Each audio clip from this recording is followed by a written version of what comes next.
Hello YouTube, I'm here from Blue Noodle Studios, and in today's video I'm going to be going through all of the awesome effects and things you can apply in Premiere Pro. So the first thing you need to know is how to access the effect and how to adjust the effect. So you can get the effects in the effects panel. You should find it somewhere on your screen. It may be in a different position if you've rearranged it or if you're in a different workspace to me. But if you just look around for some sort of title that says effects like this. If you don't have it, just click on window and then effects.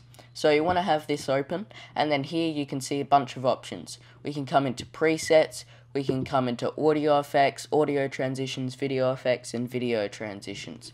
So these are all your different options for applying effects or transitions. So transitions are sort of thought of as an effect. So what we want to do is come into video effects first. I just want to show you how they work. So if we wanted to, for example, come into something like color correction. And then one of my favorite ones is called Fast Color Corrector. So if you want to use it, all you need to do is click on it, then click and drag, and you should see this little bad sign, and then if you just bring it over your clip, it'll change to a plus sign. And then you let go, and then it will be on your clip. So the next thing you need to know is how to adjust an effect, because that's one of the biggest features about Premiere Pro. That's one of the reasons why you go for a better editing application, so that you can adjust everything completely. So what we want to do is find our effect controls panel. So this goes hand in hand with effects. So if we click on this, then we can see that we've actually already got quite a few effects. If we come into motion, if we just click the arrow to make this bigger, you've got effects of scale. So here's where you can change some of the key properties of your project. So I'm just going to undo that. You can rotate it. We can do all sorts of stuff. One of my favorite things is that you can also change opacity, and you can use keyframes. If you don't know about keyframes, don't worry, I'll probably go into them later. And then here what we've got is the fast color corrector that we just dragged in.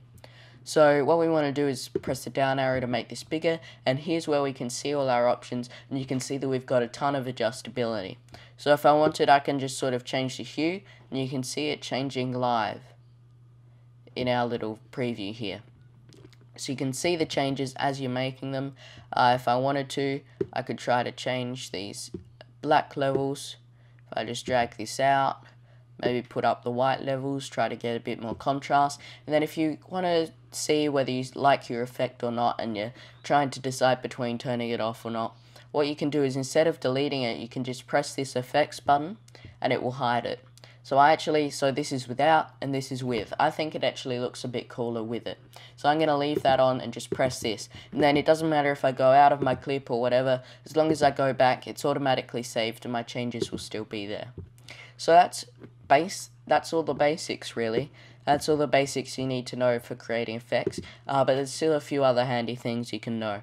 So then you've got keying, as I said, you've got all sorts of things here. Make sure that you do explore all of these. It's just going to take a bit too long for me to do in this video, but all you have to do is just go through them, drag whatever interests you onto your clip and try it out. So I'm just going to close that and then come into video transitions. So just like effects, transitions work in a similar way, and hopefully you're going to use transitions a lot in your videos, because they'll really help to make them more interesting and really make them a bit more professional as well. So what you can do is just come through all of these. You can come into 3D motion if you decide you want a cube spin. All you need to do is drag it to the end or start of a clip until this thing comes up, and then let go and you'll see it here.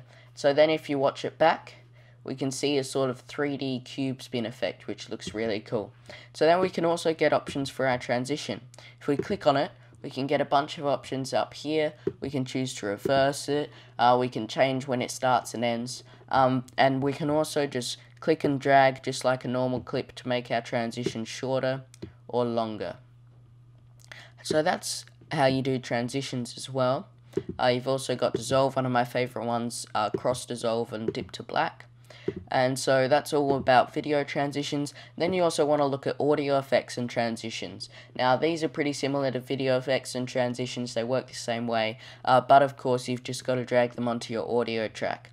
One thing you do need to know though is when you press this arrow, you'll see 3 options, one for 5.1, one for stereo, and one for mono. This is referring to the type of audio file you have. 5.1 you have if you have a really professional system. Even if you have quite an expensive microphone, you may not have 5.1. So most of you, I would say 90% of you, will probably have stereo.